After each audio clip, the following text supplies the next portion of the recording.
Welcome to Inspiring Women in Audit, the only podcast celebrating the achievements and journeys of women in the internal audit industry.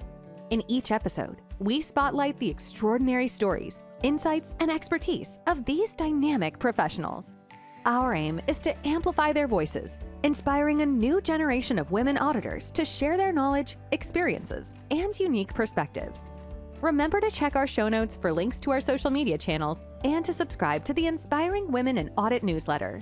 This podcast is brought to you by I4 Global Results Limited, the audit communication experts, dedicated to transforming your audit reporting and your audit results through communication, optimization, and collaboration.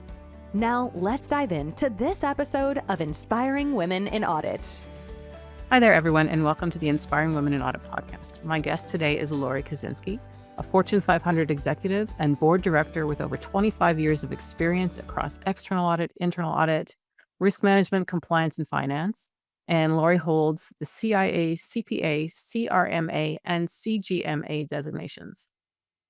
Lori has served as Chief Audit Executive at 4 multibillion-dollar organizations and currently serves as SVP, Chief Audit, Risk, and Compliance Officer in the food and beverage industry in the U.S.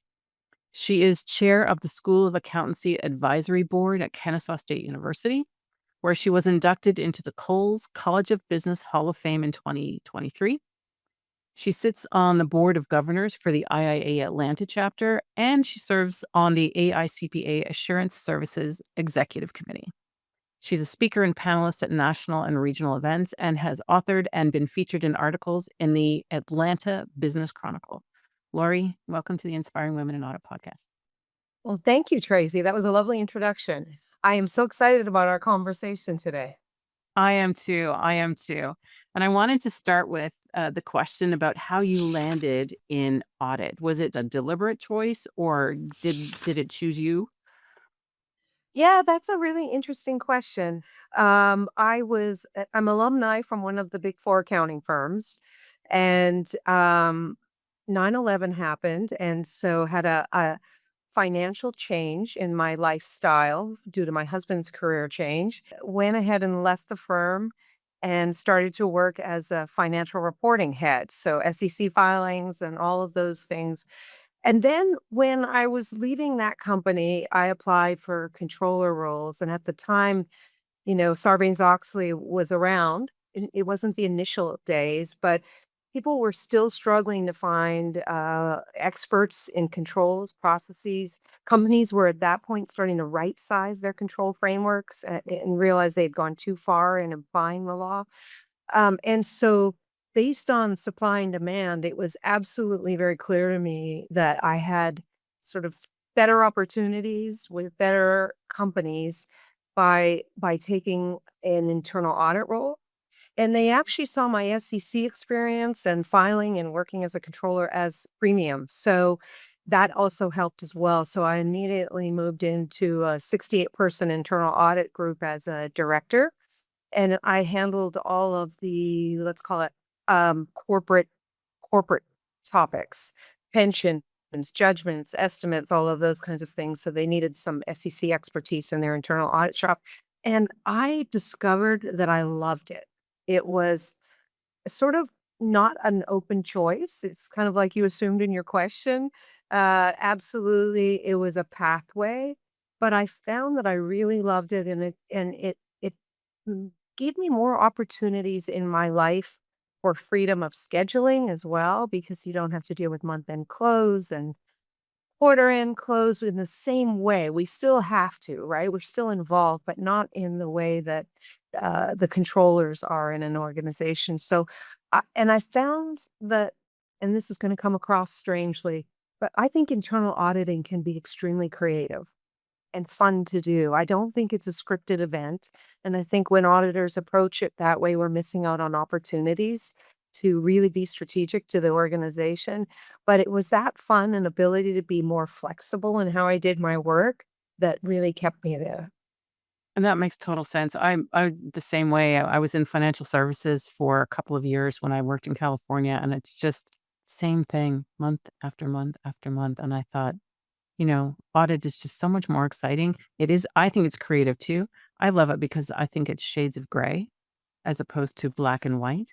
And we can innovate. You can innovate every single audit if you want. It depends how much tolerance there is for that kind of thing. But, empowering your team to be able to see what they can do differently this time that's going to make it a little bit better audit result or a better journey for the stakeholders or whatever it is, I think is a brilliant thing. So, Yeah. Yeah. And I always say every audit, we have to think about how to do this more effectively and more efficiently, right? So high quality audits done as efficient as possible because there's always more work than we can possibly do and more gaps to be discovered.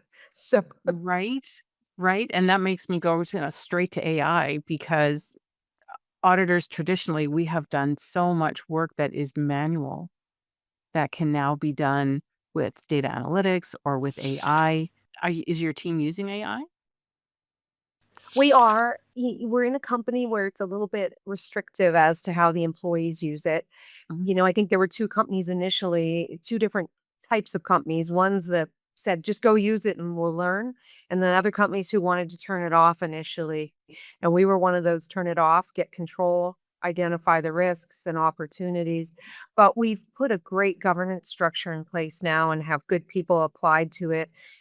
Internal audit uses Copilot because we are an Office 365 environment. And I will say Copilot initially wasn't very useful, but my team is discovering every day better ways to actually use Copilot. And that as they're investing in the tool and it's learning, it's capable of doing things that we at first found it couldn't do. So if you just keep trying it over and over again, we are certainly looking at other AI opportunities, and of course, our tools that we use. Many of the companies that provide those tools are embedding AI into their product offering. So I'm finding right now that in some cases it's ready for live usage. In some cases, it's still a little bit of a pipe dream that the company's rolling out to see what their customers like. So I think that opportunity, though, is around the corner, very near term, but I'm not sure the software solutions are doing everything we want yet for internal audit, but I think there's an opportunity to do it more. We have created sort of this AI emerging technology team within my team to talk about on a regular basis what are we doing around data analytics, emerging technologies, and AI so that we're inventing. And then we spend a section of every staff meeting where my early adopters are coaching and sharing how they're using it for their audits, even to do some coding around SQL. They have discovered that the coding actually works quite well from Copilot. And that couldn't have been done when Copilot was first rolled out. So I think you just have to keep trying it at all times. And that's what we're attempting to do. I don't It sounds like a really great path. I know, if they restricted access in the beginning, this is definitely one of the reactions that happens. And I did a webinar, it will be a couple weeks ago, and had a poll about where everyone is in terms of their usage for audit reporting because I'm an audit reporting expert. I spend a lot of my time helping teams get shorter, better, more concise audit reports that make sense for stakeholders. And I think 11% said they used AI extensively. I didn't ask if it was Copilot. It's more of an assumption on my part that it's Copilot because it's a corporate audience. Yes. And I want to get this right. 7% said they're 100% handwritten audit reporting still, and 9% said they aren't even allowed to use AI at all in the organization. And I feel like that's going to hold those teams back from developing faster and finding better solutions and more efficiency so they can focus on the really important things. Yeah, absolutely. Absolutely. And when I talk to CAEs of, the 100 billion plus types of companies, what they're doing is amazing and spectacular. I think they usually have more people on the team with technology skills, so that might make adopting it a little easier. Or they're a tech company. It's really interesting to talk to CAEs of tech companies because I was just in a roundtable yesterday, and a very well-known global tech company was in there. That's a long-standing tech company. And, they're building their own tools for everything, and it's quite amazing to hear. And they've actually launched a product for internal audit teams to use in the future. So I think where companies are is very diverse, and we all have to evolve at the rate of our company and their risk-taking appetite and profile. But I also think you have to push. So your points and your statistics made me think about that. In early days, 3 years ago, my board was already asking, what are you doing around emerging technologies? And we need you to use it. And so I was sort of in a challenge situation where the organization was saying no, but my board and audit committee chair were saying yes. So I literally went and sat with IT and said, aren't we one of your trusted users that could use the tool in an appropriate fashion with confidentiality, and actually identify for you where it's picking stuff up on the network that it shouldn't be, that's more broadly shared, right? We're a risk spotter. That's our job. And auditing for those risks. And so I think those chief audit executives that maybe haven't been able to given that grace to go use those tools, I think they need to be advocates within the organization, possibly even up to the CEO level and their audit committee chair relationship to get use of these tools. So that's what I had to do to actually be able to start using them. And that's brilliant that you did that because the genie is out of the bottle. It's not like we're putting AI back in the bottle. I know there are some of us who might like that. I'm all about writing and people using their critical thinking skills to give insights and all those things. Like I think it's so important, but I'm also a big believer in let's stop doing what doesn't make sense for us to do anymore. I remember, doing the manual work papers and looking at cancel checks when I was articling for Deloitte back in the day. Like it was not very exciting work, although holding $100 million canceled check at 23 years old was exciting, in fact. But the work itself maybe was, rather mundane. And so I think auditors are so perfectly positioned to create positive change in an organization or facilitate positive change that they should be doing other things and using AI to the extent possible. So your team experimenting, your team innovating and having fun with it as well, and then training everyone else, I think is a brilliant model, Yeah, thank you. I appreciate that, Tracy. We're not there yet. We have lots of room for growth, but we're going to keep working on it. right? And that's all you can do is it's what we should all be doing is like every day we do a little more, we try a little something and see what works and what doesn't. I designed in 2024 my own little copilot for audit reporting. And that turned me right off Copilot, to be honest. Yeah, it Uh, wasn't very well. It didn't work so good back then. so I'm, and then I was into ChatGPT, and now who knows where things will be by the time this is published because it changes all the time in terms of which AI is smarter, which LLM is smarter than the other one, right? So, and I'm focused on Claude at the moment, but I still have my ChatGPT. I use them against each other. I don't know if this would be a nice tip for you, but I have a board of directors in my LLM. So I will write something and then I will say, give me feedback from the board of directors. And then it'll take all of the 5 people that I have chosen to be my board of directors and they'll feedback on my writing and say, well, you've missed the point here. This is right on. This is a bit soft for this person. And then I get to decide what edits I want to make, or if I want to make them. Yeah, very nice. Very nice. I've tried it myself to use it for some audit reporting cleanup for sure. Hmm. And what's interesting is it does a good first pass when you start to sort of say, well, here you've kind of missed the point. Yeah. Um, it sometimes summarizes the information so much that I'm not sure leadership could understand what our real point was. So, that human interface with the tools is still key, and I think it's going to be key forever. And so we still get to use our creative skill sets to make sure that these reports actually say what matters and are to the point and factual. Yeah. I'm a big fan of write the finding first, then support your conclusion after that. And that seems to always be a struggle for young auditors when they're starting, right? They want to explain the situation first. And that's the thing, because I've talked to some audit shops and their new auditors have never even written a finding.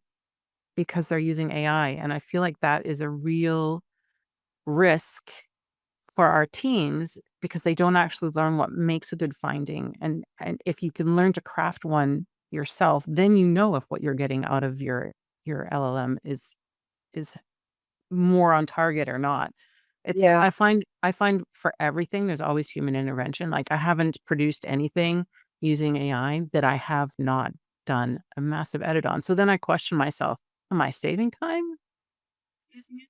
Or could I just write it the first time myself? So we digress a little bit, but I just think having your teams use the AI is so important in getting them to experiment and to not miss out on the opportunity. And audit reporting is a good one to try. I'm working on my own AI modules for audit reporting because of what I've spent the last 20 years doing. So we'll see how everything works out. But I think what your team's doing is good.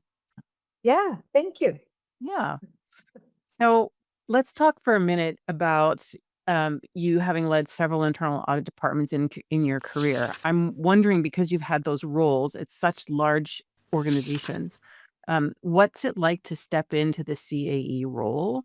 And I'm assuming you're not starting from scratch, but what is it like to have to build or rebuild? How did you approach that kind of thing? Yeah. Actually, most of them I built. So, it has sort of been even the current team. There was no team. There was very little here, if anything. They had a CAE, but they had outsourced everything, and it was really SOX scope, and it mimicked what the external auditor's scope was. So, mm, in this situation, I was hired to build a much more full, robust internal audit platform with the right people. So what I have certainly stepped into them as well, but most recently, the last 3, it was sort of build from maybe remnants or artifacts, or nothing. And so you really have to rely initially on third party support because once you're hired, the board and management sort of expect you to start to provide your typical internal audit services. Putting the framework in place, making sure the charter is there, making sure the mandate of what an internal audit is expected to do is very important. Now, when you're moving into an audit group that's already there, then it's much more of an assessment or current capabilities. How do we report? Right? It's a little bit different process, but it creates the same outcome, which is do we and are we working towards a high quality audit shop that follows? I've always had to follow the IAA standards, even with some of the private companies I've worked at. It's always been in the charter to follow those standards. And of course, they changed recently. So we have a procedure manual for the team and a lot more prescriptive documentation around how we do things to meet the new standards. So that certainly helps because it makes the discussion with the audit committee a little more robust. Um, so a little bit of change happened recently, and even though I'd already built it, and I created sort of something like the external auditors use, which is annually required, what I'm calling required communications, that distills everything required by the IA standards to be shared with the audit committee and the board. But what I would say is I've never been able to build an audit shop as fast as I would like to. And to me, the key reason is you have to find the right talent. Internal audit is a service, I'm going to say Lori's point of view, which is internal audit is a service organization to the company and to the board. And service means people. Right? Are you people who instill culture, instill risk thinking? When you're the one person traveling to a foreign jurisdiction that site has ever seen from the corporate office or from a regional or business unit office, you are a culture carrier. You are the risk leader. You're trying to make sure they're managing all the risks that are happening on site. You're trying to make sure they have the right skills and knowledge and the right roles. It's much more than go audit their accounts payable if they're in a decentralized situation. And so to me, it's very people driven and skill set driven. And I have discovered over the 20 plus years, it's easier to sometimes teach audit skills than it is to teach people skills or Oh, yeah. aptitude around how to communicate with people effectively and how to ask them to do things that they may find a challenge in the right way, where they're willing to adopt your recommendations and they're willing to agree that those really are the findings. And that takes personality and aptitude and skill sets. So to me, depending on market conditions, supply and demand of internal auditors that are skilled and have the right soft skills to come with it, you kind of have to hire slowly, depending on those market conditions. The other thing I've always done is hire top down. Let the directors build their own teams. Let them do the next layer of hiring. And so the way you rely on third parties as you're building an audit shop will change. Initially, you probably want mid-level talent and lower level talent and maybe a little bit of some partner talent just to sort of help you instill with the organization that this is a need and here's why we're going to do it. But as you progress, it becomes a little bit more about using the firm's lower level junior talent to supplement your leadership team until you can build it yourself. And I'm a firm believer in having very strategic partners and multiple strategic partners that you work with because we're a global company. We cannot hire the languages, the locations I need people to be at. So those partnerships I keep all the time. And I think it's very strategic to know the right service providers. And that's part of building out an internal audit shop and assessing an internal audit shop because you may want to switch who they've been using if it's an existing audit shop. You need to look at their skill sets as well. Are they people who will try to use new technology? Because a lot of audit leaders find there's a significant gap around the mandate of the internal audit shop that was and the mandate of the internal audit shop that's expected to exist today. Once you get that mandate agreed to, your charter agreed to, then you got to look and make sure you direct the real right skill sets to do that mandate. And that mandate question to me has never been a challenge because I sort of view it like we're risk thinkers. What is high risk to the company that nobody's auditing and no one's managing? That is our scope, our breadth, what we're going to go look at. So if there's already a group that I believe is a second line function that's doing great self assessments and great auditing, I'll meet with them on a regular basis and focus on auditing all the other gaps that I believe aren't covered. So looking at your audit universe is also a really key step. But I also think chief audit executives need to look at it very broad today. It's not financial, it's not regulations, it's probably those two plus a ton of other things. So I challenge people to think broad. Absolutely. It's I think much more complex these days. If you compare like building this most recent department maybe compared to your first one, w- what are the differences and what skills are you looking for today that you may not have been looking for the first round? I think one of the key differences is also how I use the third party support. Um, I think I'm usually trying to procure the right cultural person, like a fit for our organization, that is a subject matter expert, right? And then I often even put it in statements of work or the engagement letters. I challenge the third party to challenge our approach, to help us think outside of the box because it is a little, it's easy, especially if you have a great team and they stay and they want to work with you, it can become a little insular in how you're thinking and industry specific. And it's good to actually hold that third party accountable to bring in, first of all, knowledge transfer.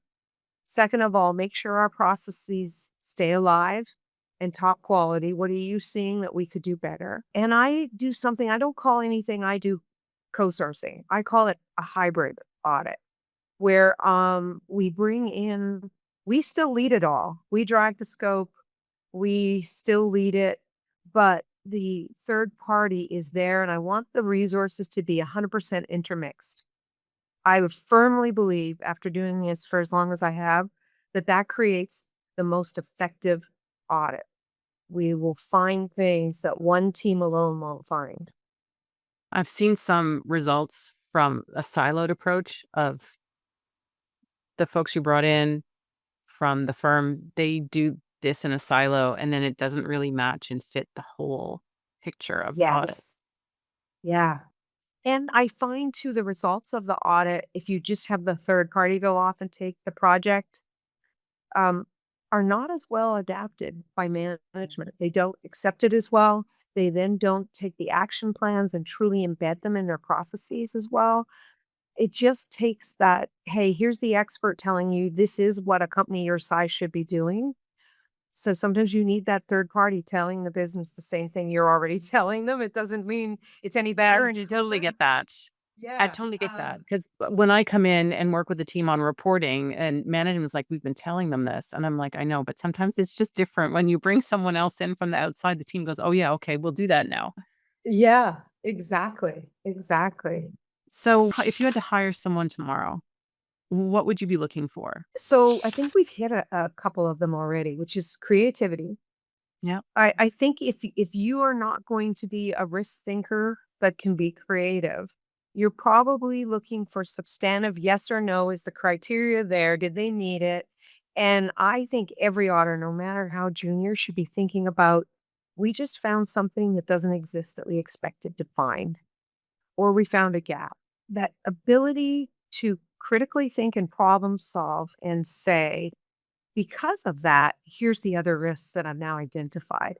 And not just close up that work step and say, we found this, but actually do the next line of thinking, even if they don't have the skill set, phone a friend, get the next level person up. I like the whole team to brainstorm a lot because we learn from each other then. What could this mean? Does that create a frog risk? Does that create some costs to the business that they don't know are there? Is there waste? Is there a business reason why it works that way? Or should we have them change the entire process? Does this turn into advisory services to the business where they now need us to help them understand how to fill that gap? So I don't want you to just look at your work paper, say yes or no, and then close it up. And your goal is to check the box on all of these things. I want you to think critically and problem solve, just like business people have to do every day.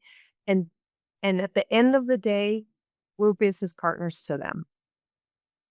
I do not like to lead internal audit as an enforcement action. I don't think they are open with you. They don't disclose what's really going on.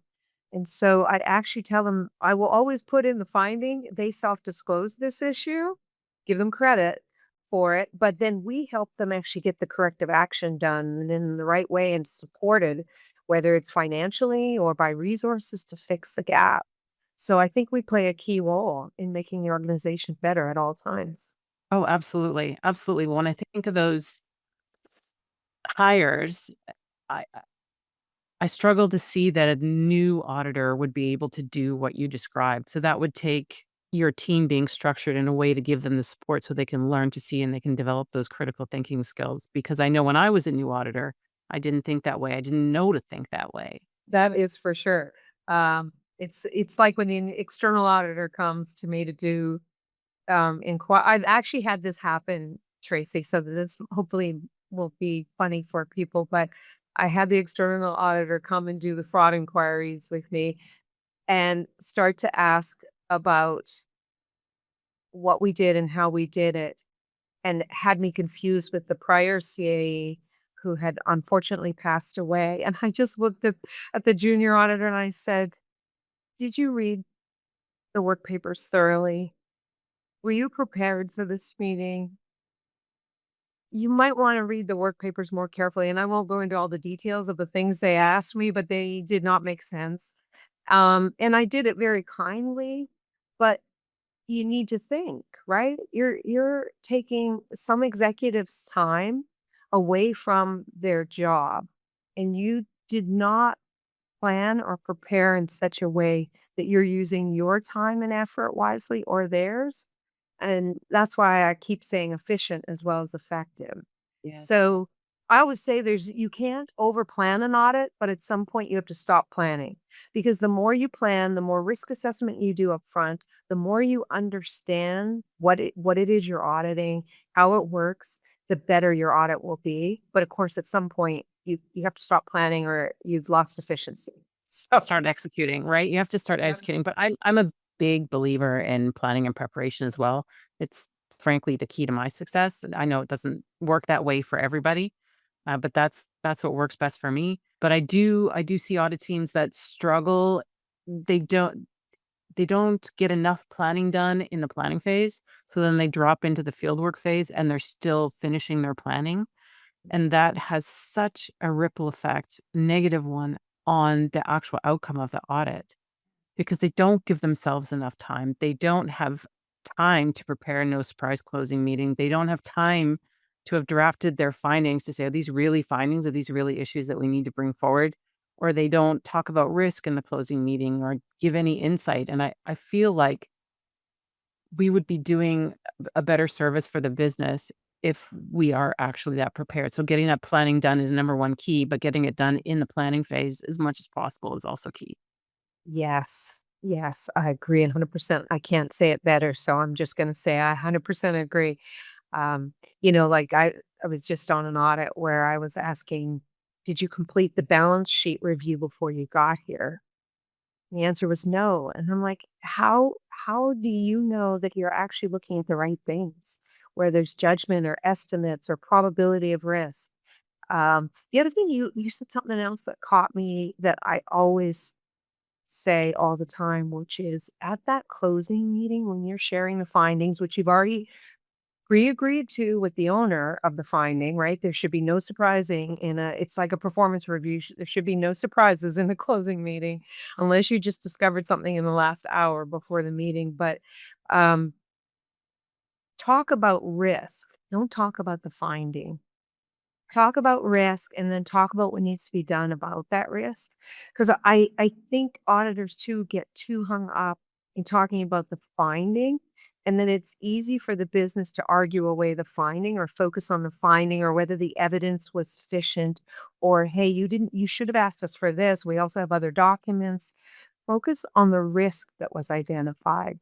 It's a much easier pathway to solution for the organization, will help the organization better. And you remember I said I'm looking for people who are culture carriers, risk thinkers. If that's what they're talking about with the business, you're actually carrying that risk thinking to the business person so that now hopefully it's embedded in their process, how they think and how they work. You would be surprised at how many audit shops only discuss the factual bits of the findings in the closing meetings and don't talk about risk. I think risk, this is the money shot, right? Like this is where you can say, this is what it means. And they go, oh, I didn't think of it that way. Now I get it. Okay, let's talk about the actions, right? Yes, Um, absolutely. Absolutely. It's all about risk. And since I mean, I also am responsible for our ERM program. And yeah. so I always remind auditors the business exists, therefore there's risk. So risk comes first. Right? And then we do all these things with our second line function on top of the first line where we understand regulations and applicability and we put controls and policies and procedures in place. And then we review to make sure in the second line that those that are actually lived up to and accounted for and people understand them and we train people. Um, and then the third line comes along to double check it all, right? And make sure it's working. So it's really important, I think, that people understand that and utilize that and think about the fact that risk is first. All these other things, departments, HR, all exist because there's risk. To me, there's a diagram I sometimes use where you've got the business and its strategy and its long range plan and its annual budget and annual plan, and then ERM or risk is all around that. And then you get to second line and you know what I mean, all the other pieces.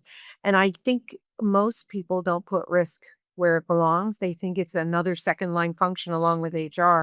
Risk is right there and it is the first and foremost, and everything else is designed around those risks. I love that. So speaking of risk management, when I introduced you, I talked about your current title, which is Chief Audit Risk and Compliance Officer.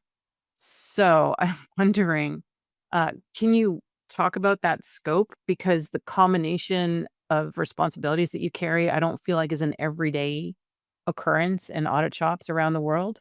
So what does that look like day to day? And, are there conflicts and things you have to juggle having those different areas under you?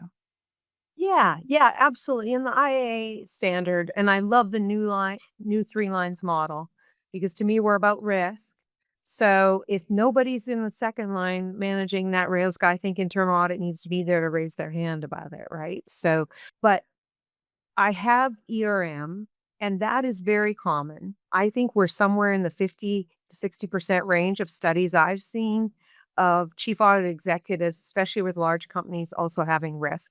So that theme has actually been picking up over the years. Maybe 10 years ago, it was maybe a third or less. And so that is an ongoing theme. And I think what companies are finding out is because internal audit is always focused on risk, we do our own risk assessments by project as well as on an annual or quarterly basis. We are great risk thinkers, so it fits very well. That is very easy to include in internal audit. We reflected in my internal audit charter with the audit committee. The audit committee is supportive. They believe we have the right skill sets to run ERM. After I built the ERM program, I did go ahead and hire one specialized ERM team member. They sit within the audit function, but they have actually a strategy background, and a little bit of a financial background. And I did that purposefully because what I found is there's a lot of internal auditors moving towards the ERM space, but I wanted somebody who could actually speak to strategy as well and really talk to the top of the organization from an ERM perspective. And so that one is a little easier role to carve out. The compliance officer role, which was I assume where you were heading, is a little less visible. However, I know of, and I'm looking down because I think in my list, I know of about 20 chief audit executives that have held compliance in their function. And these are people I personally knew, because I did a little bit of a study on it, held compliance in their role for 2 to 10 years. So it's not unheard of, it's not unknown. The three lines model allows you to do it. The IA standards allow you to do it. What they talk about is your safeguards. So we have put all the proper safeguards in place. And I have a memo that I review annually with the audit committee chair that documents all those safeguards. We also used that memo when we recently did our EQA, so quality assurance, and the EQA leader agreed that the safeguards were sufficient to protect the company. Now, what are those key safeguards, right? It's the stuff we all know. We're a public company, so we do all the right things that public companies do that maybe sometimes private company internal audit shops struggle with. We have the right structure. I report to the audit committee and the audit committee chair first and foremost. I report administratively to the CFO, which is very common in the consumer goods and manufacturing space. So that works well. I have for the compliance role, I also have a dotted line to our general counsel. So I also have other safeguards where the role is actually separated. When it comes to segregation of duties, what I have done is I've promoted one of my audit directors. So he has additional responsibilities that take on some of the delegated CAE roles where I might have somewhat of a conflict. So, for example, I start working with the team on our audit plan that gets approved by the audit committee.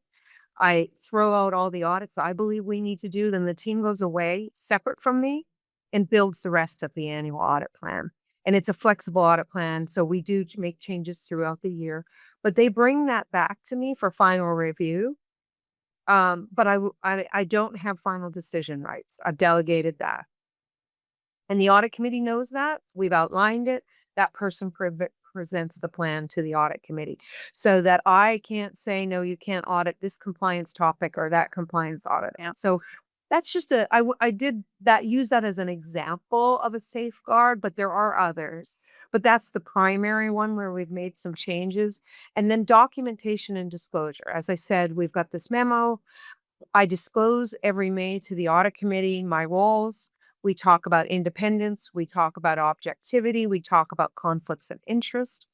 And my whole entire audit team also fills out a survey where they say they escalated as well as disclose any conflicts of interest, independence, or objectivity issues that they know of. So they're also reporting, independent of me, whether they believe there's issues with even my relationship, because they have to answer it for the whole audit group. And then we report that out to the audit committee. So we're very open about it, very transparent. All of these roles are in my internal audit charter, so very visible with the board, talked about regularly. In addition, when you think about compliance, and maybe this is why I'm seeing a trend of chief audit executives taking it on in some companies, is lawyers are very good with legal advice, but guess who's good at process? Implementing processes, understanding controls. We have a natural avenue to this compliance function. But when you look at compliance functions in most organizations that aren't as heavily regulated, maybe healthcare and banks are a little different. But in my industry, where we're not as heavily regulated in that, environmental, health and safety laws, big, huge risk area for us, sits in a whole nother department, managed by a whole department, right? So even though I'm reporting out sometimes on how he's doing at that department, I'm not doing any of the work. I'm not conflicted in any way. And there are multiple departments like that within our organization. So what I would say is a compliance function is often embedded into all of the business leaders' duties. They all have to make sure we're compliant and we follow regulations, and risk is embedded in their jobs, including compliance types of risk. So everyone owns compliance. It's highly distributed across an entire global organization. What I'm doing is really high level oversight, reporting, putting my hand up just as I do as a chief audit executive about where I'm seeing risk and where I don't think the business units are managing these compliance risks. So it actually complements quite well. And I do have to report, as the IIA standards say, if I have a deemed conflict of interest. So we handle that very openly. I have access to all the board members. I have all board members' email addresses. If I thought there was a problem, it would be on me to explain that. And then, as I said, we have these documents to evidence our conformance. So it's all written down and it's all available for an EQA or anybody else to look at. So it's doable. It requires a little bit of extra steps, but I do think our skill set as chief audit executives actually lend themselves very well to it. No, I think that's excellent insight because I know some of our listeners are probably wondering, like, should we do it? Should we leave things as they are? Does it make sense? I do find with a lot of my clients that they are starting to bundle these kind of responsibilities like risk and compliance in with the chief audit executive. The ones that I work with, I know have separate teams. They have a compliance team and an audit team. Do you have the same? I do. The compliance team they sit sort of alongside, but a whole separate section of the floor, and they are kept separate. Internal audit meets separately. We don't sort of have all team meetings unless I am making a company announcement kind of thing. They are treated and kept very separate. Absolutely. That's a good point you're raising. Yeah, because I was wondering, does anyone get any pushback from the business because of the combined services? But it sounds like you've got it so well set up that you wouldn't get any Yeah, pushback. that's a good question. So if somebody is endeavoring to go and do something like this, that is something you need to handle up front. There was a little bit of confusion, probably those furthest from where the headquarters sits, right? The nether regions of other parts of the world. And so we had to be very focused in our communication and make sure up front, compliance is not part of internal audit. It's a separate function. I'm just overseeing both. Yeah, that makes perfect sense. But that's good advice for people to take into account when they're considering that. It leads me right into my Yeah. You know what? my Just next. to add one other Yeah. quick thought though, surveys. I recently again looked at surveys, which I did when we gave me compliance 2 years ago. It's starting to show almost 30% of CAEs of the big companies that respond to these reports are taking on compliance. So it's an uptick actually. And I think the IIA spoke about that in their recent risk survey. And there's another survey they did where CAEs are being asked to do more, not just around compliance. So they're seeing us as experts and skill sets that they can use to de-risk the organization. So I was going to talk about something that pops into mind from the whole conversation, but that actually leads me to the word governance, because when you talked about every leader in the organization is responsible for compliance and every leader in the organization is responsible for risk management. And we are tasked by the IIA, as far as my interpretation of their recent new guidance, is that the scope or the objective of an audit is to assess governance, risk management, and internal controls over X process, X function at Y location, whatever it is. And I wonder, are our audit teams prepared and know how to draw conclusions on governance and risk management? Because I think we are so good at drawing conclusions on internal controls. We can do it blindfolded, hands tied behind our back. But then if we're concluding on governance, I see that a little bit in audit reports. But to be honest, I can literally smell an audit report and know if there's a governance problem. Like, that's how many audit reports I've reviewed and coached people on. But risk management, I find in practice, audit teams are not ready to conclude on risk management, because either maybe the testing that they did doesn't go far enough in that area, or maybe we haven't taught them how to assess risk management when they're doing an audit. What do you think of those things? Yeah, no, I think you hit it on the head. I think it's going to be something we continually have to remind our teams about.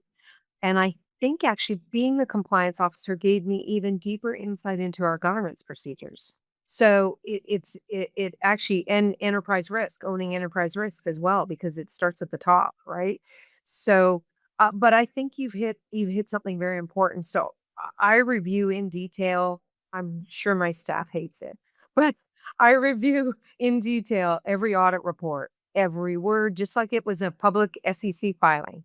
And I try to read it as if I know nothing about the organization. And you, as the auditor, are trying to tell me everything I need to know and be able to help me reach a risk based conclusion where I might agree to your risk ratings or not. And that takes effort, right? To write a report with that quality of thinking. So, coming up as an external auditor, pre Sarbanes-Oxley, right? We spent a lot of time risk assessing the whole audit and then risk assessing every line item on the balance sheet and risk assessing even below that. And I think that is something that internal auditors don't do enough. Risk assessing along the way, because if you didn't think about the risk assessing, you don't know what risk management is required. The two are paired, right? The risk exists, therefore you need to manage it.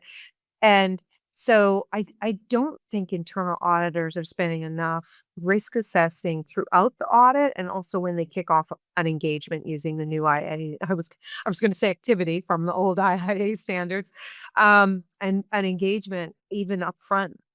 And so I think that's important. And I do think many auditors are uncomfortable thinking about governance Mhm. until you're the It's CAE. uncomfortable. Yeah, until you're the CA, because you're dealing with governance every day, because you're going to that audit committee chair at least once a quarter, if not more, and thinking about what do I need to tell them?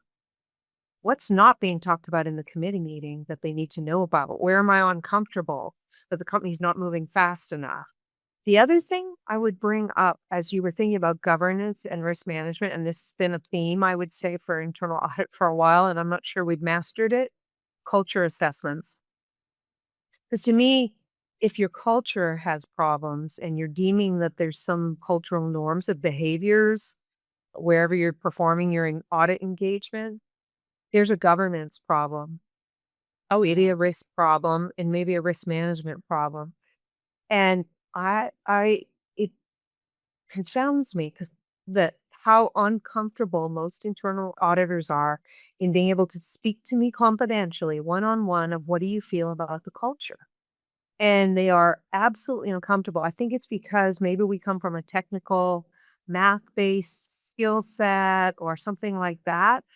Um, but I have told most of my team, you have to assess culture everywhere you look and everywhere you go.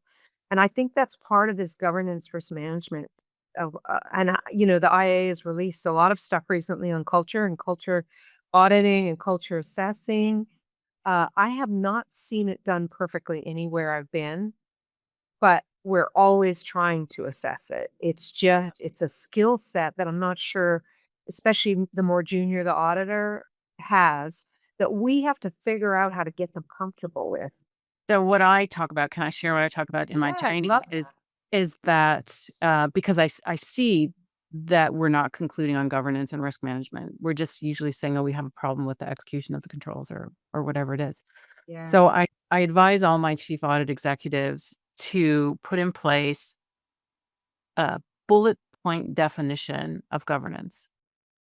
Because what I want teams to do is when they're looking at root cause for findings, I want them to recognize, oh, that's the part of governance. I don't want them necessarily to drop, we have a governance problem in every finding because, you're setting off little fires all over the building and you don't want to do that necessarily, but you want your team to recognize, oh yeah, that is a piece of governance. That is a piece of governance. That is a piece of governance. So that when they do that root cause analysis in all the reports, they have that reference of the 7-point checklist or the 9-point checklist of what is good governance for us, because it's in your yes, there are general principles, but what does it mean for us in our organization? Like you said, Yeah. culture. So that they can then, when they're writing up the executive summary, they already know that there's a governance issue that needs to be mentioned because they have kind of invisible ticks in the governance column because of all the root cause analysis. And I can honestly tell you, I have talked to my CAEs multiple times, and I'll say, you got to have this definition, you got to have this definition, you got to have this definition, and it doesn't happen. And we get lovely paragraphed definitions of governance, but then a team has to dissect that and figure out, what does it really mean in practice when I'm doing audit? How do I know there's a governance issue? So that's why I say, give them a 7 to 9-point checklist. If you see this, if you see this, if you see this, if you see this, you know, um, I love that approach. it's building up to a governance issue, and also teaching them what isn't root cause, like lack of awareness. If I had $1 for every time I saw lack of awareness in an audit report, I would be having this conversation with you from Fiji as opposed to cold Canada, right? So, yeah, so that's kind of my philosophy. I think governance is so important. Our teams need to be able to conclude on governance and risk management, Yeah. as well as the internal control piece we do so well as a business. Yeah. You know? No, I do think it's, you know, it'd be interesting, Tracy, if you know of anybody who's found some good training for auditors that can cover governance and risk management. So maybe you can share that with your Give it constituents some someday. thought. Yeah, I'll definitely thought. Definitely. Well, I do my part. I have to say, I do my part. Risk management is probably not my area of expertise, but I really think that, that whatever the testing procedures are, they need to equip the auditors with sufficient information to be able to draw a conclusion on risk management. And I think that's missing for many audit shops, not all, Yeah. but for many. We're just not there yet, but we're getting there, The more we have these conversations and we spread the word about where we see the gaps and where we see the strengths, and this is what I don't do and this is what we do, and people can model that, other audit shops can go, I didn't think about it that way. Let me go have a look at it. Yeah. So, Yeah. And to your point about your 9 bullets, for me, it's always get it in the audit program inside our automated tool, right? It's like yeah. data analytics. That's a step to force every auditor to say, should you be doing data analytics yourself, or should you be going to our data analytics team on this audit? And I wanted it forced, and we're probably going to do the same thing with AI. And you have to develop the habit right? The habit of asking these questions so that at some stage it's internalized for the individual auditor and for the team as well, that they're thinking through that lens, right? Yeah, Yeah. absolutely. I love talking about this stuff. I can talk about it all day. But on based on everything we've talked about, I just want to ask you a question about building relationships, because you've talked about the dotted lines that you have. You've talked about your relationship with the audit committee, that you have their email addresses if you need them. You would have had to talk to the business about, hey, these are the different roles that are under me, and then somehow educate your team about where they fit into the world of relationships, because some audit shops, frankly, unfortunately, are like, okay, you're at this level in audit, so you talk to this level in the business, and you're up here and you can talk to these people in the business. So, from my perspective, building those relationships is super important. How does that kind of reflect in what you do and what you've told me? Oh, absolutely. That's a very, very important thing. Remember I said earlier we're business partners? Well, when you think about what a business partner is, and I think the IA likes to use trusted advisor. I like business partner because it kind of says I'm with you in this, right?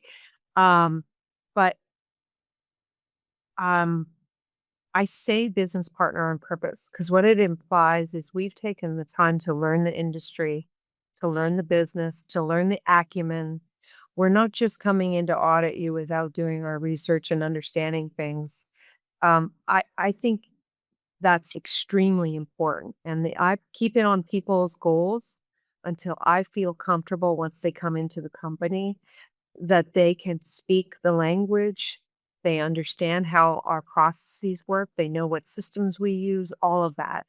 I think that industry knowledge and having an appetite to really want to learn it and then be able to speak about it is key to those relationships. No one's going to respect you if you didn't take time to try and understand what they do.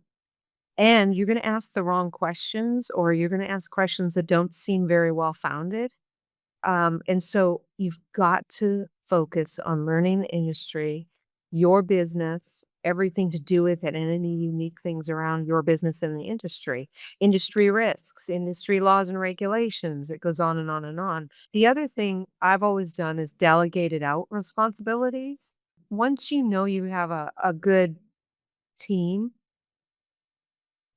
for example, in our international business unit, I've delegated those relationships for every finance director. Now I meet with the CFO for that business unit separately, but all of the finance directors that are regional, all of those are delegated out to another auditor that allows them to build that own relationship, learn to risk spot, learn to listen, ask questions. And so it's not me doing it all. I'm focused now on more the governance side of things, the audit committee. Are we bringing the right people to the audit committee? Are we raising the right risks? So that allows me also to be a little more strategic in how we as internal audit operate. And I think internal audit shops have to understand that you've got a CAE needs to be a strategist because you are not something people enjoy, right? But if you're strategic in Yes. how you do Yes. strategic in how you bring it to the business, make it strategic and make yourself an important business partner. I think you and I talked previously. We do investigations, and over 50% of the investigations are told to us. They don't come through the alert line. They are asked and request from a finance person or somebody else, can you go look at this? And it's because we built that business partner relationship that they'll ask for help and they'll trust that we will be their business partner in it and not their enforcement agent and make them feel like they aren't part of the solution. And so that's really important. And I should have mentioned earlier when we were talking about what type of auditor do you hire, but written and verbal communications, you've talked about we both talked about audit reports and writing the findings and how to write them. You have to be able to write well, write well. Hopefully Copilot and AI will make that much easier and fill Absolutely. gaps. But you also have to be able to communicate at every level. And so when I hire people, I look for communication skills from no matter what level I hire you in at.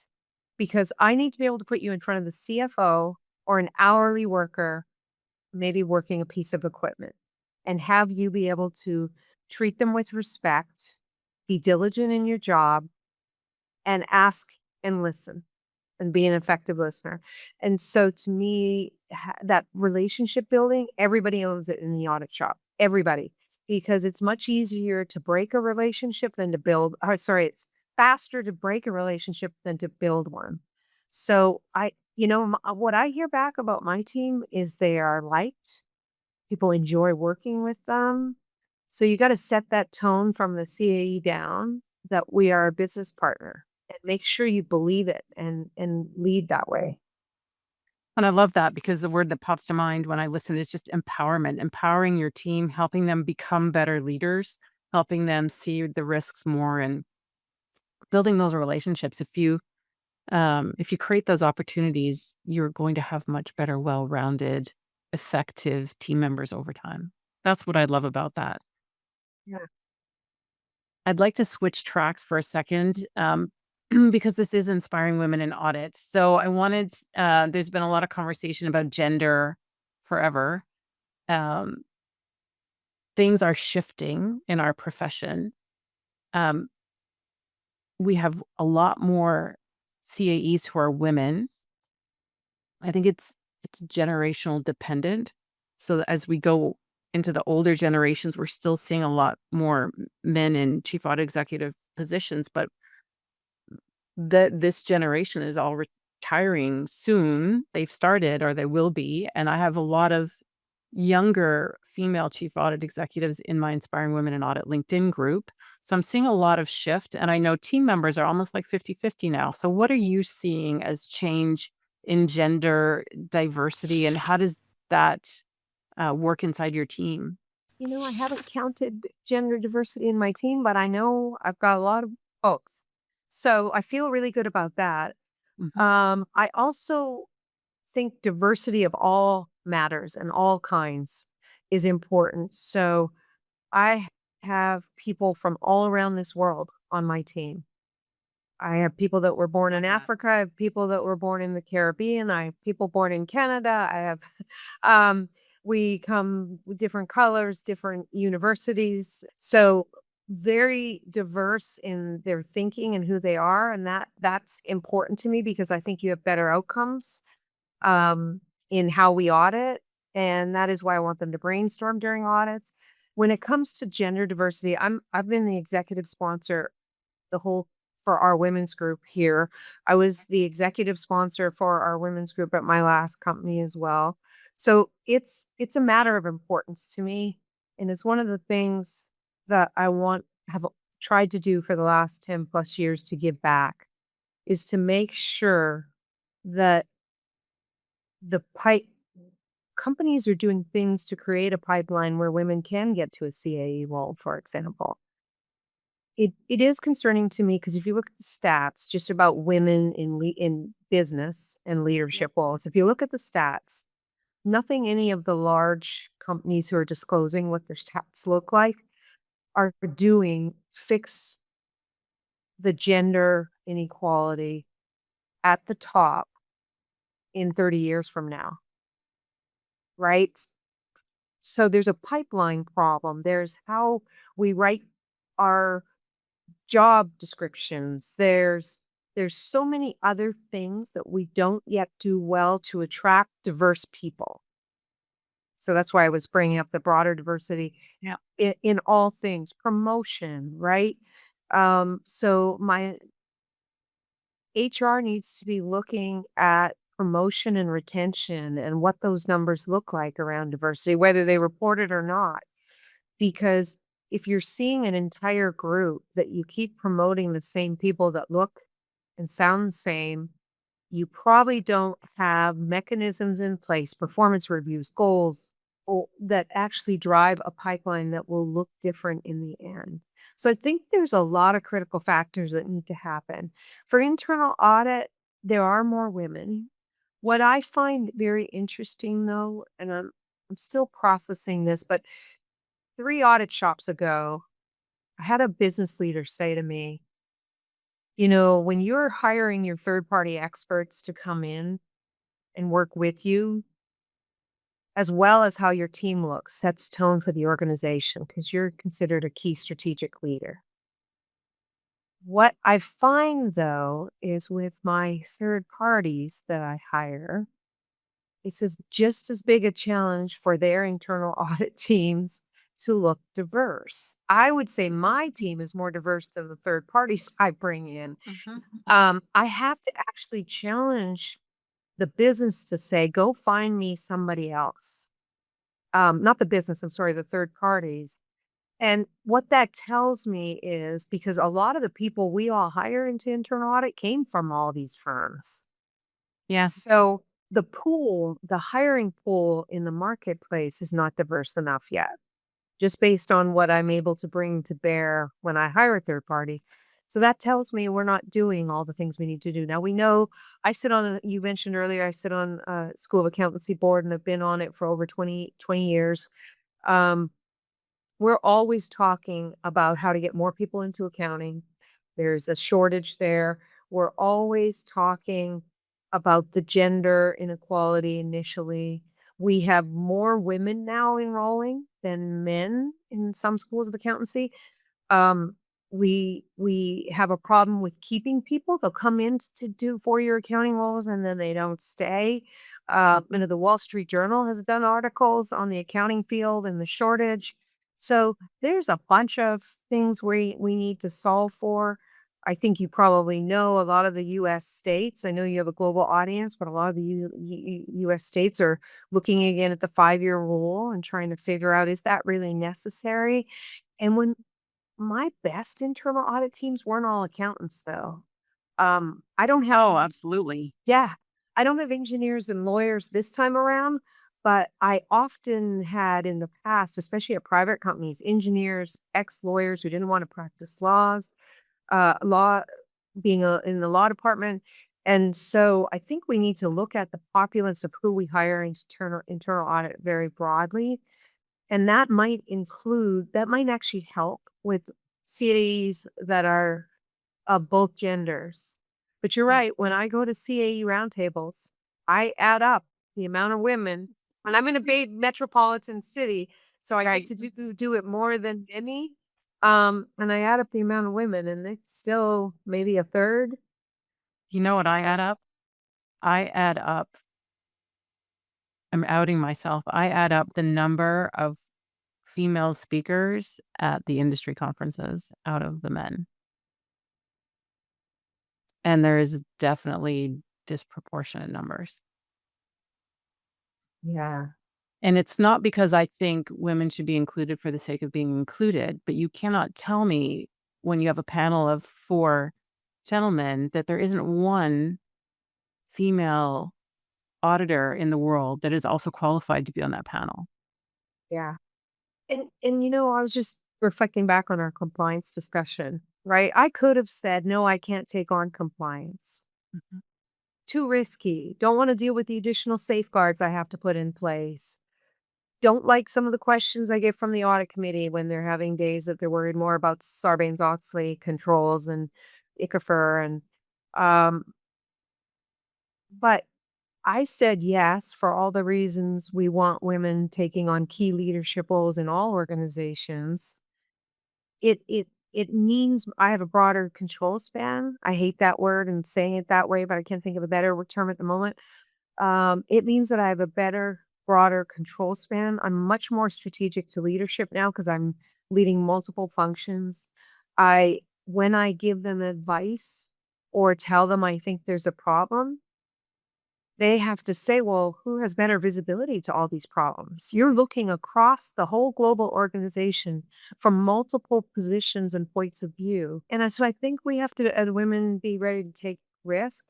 I want to kind of come to our last question. I know you give a lot to your communities with all of the roles that you have outside the business, not just inside the business. If you look at your current role and you look forward, what do you want your contribution to be? Because I can see that the contribution you've had historically must be massive to the people in your network.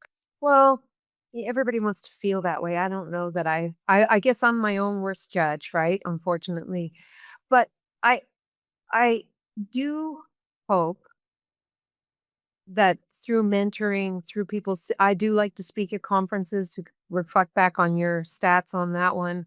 Um, Hopefully people see that I put my neck out there a little bit. I'm willing to share. Hmm. I'm willing to be open. I'm willing to be authentic. There was a few things I think I said on today's call that were very authentic. Um, and so I do hope it means that everybody believes they could do this job if they want to. And what I would say is I've been doing internal audit for a long, long time, and I have a 24-year-old daughter. I've only missed two things that I would have liked to have been there and that she would have liked me to have been there. Luckily, those occurred in the era of cell phones. My husband videotaped both events. I watched it as soon as I was done my meeting or whatever I had to do, and watched it, and I remarked on it while we were both watching it together. I still had the moment with her. I was able because of internal audit, so this is a great career if you're trying to balance things too. Because of internal audit, I didn't have to miss things because of clothes or those kinds of things. I was able to shift my travel and my schedule to sort of work with my life. But when I think about I don't want to retire personally. I loved somebody told me this term yesterday and I'm stealing it. I'd heard rewire, retire, legacy is your question. But somebody said to me yesterday, no, I'm working on my portfolio career now. And this might work for you too, Tracy. And I'm like, what's a portfolio career? And they're like, I'm on a not for profit board. I'm mentoring. I'm volunteering. I'm doing some consulting, a little bit on my own consulting company, a little bit through other firms. I'm teaching now at a school. And I'm like, that's exactly what I'm planning on doing. And so to me, I not really worried about the legacy. I'm more still, I kind of want to work till I'm done and give back. But I did have this aha moment 15 years ago. I remember when it was. I'd worked so hard and so diligently on being technically strong. I also had this aha that you can't be a great leader by being technically strong. So focusing on watching leaders lead and then learning how to absorb that, you can't adopt somebody else's leadership skills. You have to actually figure out who you are as a leader and strengthen it and build it. But the more people like you and I do these kinds of things, hopefully the more we change the world so there's more female CAEs. But I just hope that young women believe they can make any choices they want to, whether it's to stay home and raise children or be a CAE because of what's gone on in the last 30 years, 40 years in this world. That's what I hope. And that's why I spend my time supporting our women's organization, being a supporter of all diversity, mentoring, all of that. I just truly believe that I'm at a place where I'm living with gratitude. That was the other thing that I spent a lot of time thinking about. I keep thank you notes in my desk. I don't write them every day, and that's what I tell myself I'm going to do every morning, and I forget to. But trying to also live with a little bit more gratitude for everything, even though I feel overworked and tired some days. And living with that little bit of gratitude, I think helps the people around you as well Oh, to yeah. leave a little bit of that legacy because they they start to realize that I'm honored that they're working with me. And, Drucker always said, right, you need to treat all employees like they're volunteers because they all have other opportunities. I'm loosely paraphrasing him. Yes. But to me, that statement is true. I'm not good at it every day and every hour, and my staff will tell you that. But I'm working on myself every day, just like everybody else. But Yeah. I just pray that everybody feels like even if I did it wrong, I tried my best and that I tried to give back to either way you said it is lovely, all of my communities and invest and volunteer.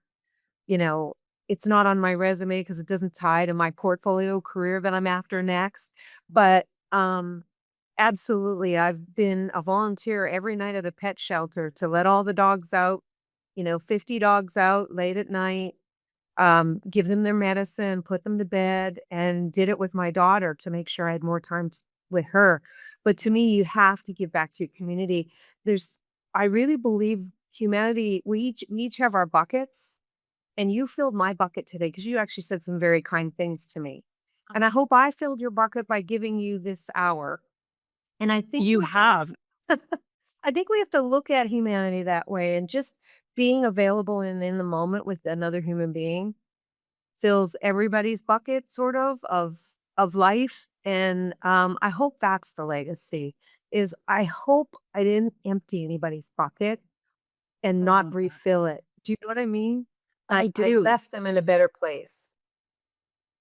That's the perfect place to end. It's just been such a pleasure talking to you. I feel like in a lot of ways, we get it. We get each other. In German, we say, wir verstehen uns, like we just get each other. I hope So you're not it's gonna make been, me say that. no, it's all right. I got it for us. Um, but it's been a real pleasure to have you on the podcast. Thank you so much. And I look forward to when we can meet in person. Yeah, sounds wonderful. I hope everybody has a great day and that they got a little bucket filling from this. If not, call me and we can talk. Be careful what you wish for. Yeah, Be careful what exactly. you wish for. Thank you so much, Lori. Okay, thank you. Hi, everyone. Thank you for joining us on this episode of the Inspiring Women in Audit podcast. We'd love for you to stay part of our growing community, so subscribe wherever you're listening. If you're enjoying our content on platforms like iTunes or Spotify, a quick 5-star rating from you would mean the world to us. It's a small action that supports our mission immensely. Don't forget to explore the show notes for various links and join our vibrant community on all our social media platforms. Your interaction and support play a crucial role in amplifying the voices of inspiring women in audit and spreading their inspiring stories even further. Thank you for being a part of our journey, and we'll catch you in the next episode of the Inspiring Women in Audit podcast.